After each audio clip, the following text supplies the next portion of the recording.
this is a great question for Unit 4 concepts. We talked about banking and money creation from the macro exam 2009, question 3. The question starts off by telling you the reserve requirement is 20% and that Kim deposits $100 of cash from her pocket into the bank. The first part of the question is really easy. It's asking for how much is the initial loan that the bank can make. Well, the bank gets $100 of new demand deposits. They have to hold 20% in reserves, and so the bank can loan out an initial $80. The next part asks, what is the maximum increase in demand deposits? To get that, we got to calculate the money multiplier.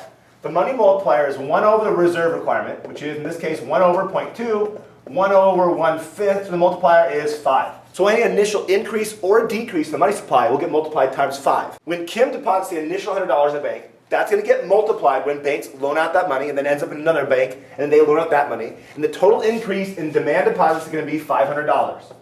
The next question is, what's the maximum increase in the money supply? Now you're tempted to say, well, it's $500, right? That's what got multiplied. But it's not. Remember, the initial $100 that Kim put in the bank was part of the money supply. So that doesn't count as new money created. Only the money that was loaned out after that initial increase in demand deposits is new money created. So the total money supply increased by only $400.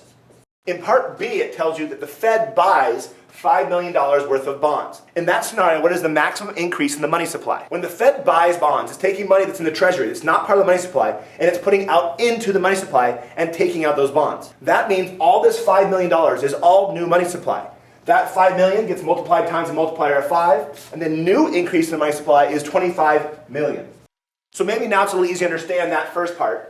This is new money that was created that did not exist before. This is money that was already part of the money supply, and that's why that doesn't count as new money created. The last part, part C, asks you what's going to happen to the real wage when the Fed does this expansionary monetary policy and buys those bonds.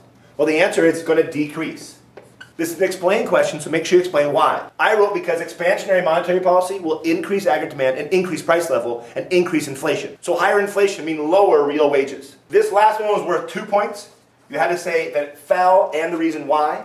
This one was worth 1 point, 1 point, 1 point, and 1 point for a grand total of 2, 3, 4, 5, and 6. It's 6 points total. Add them up, see how you did. Till next time.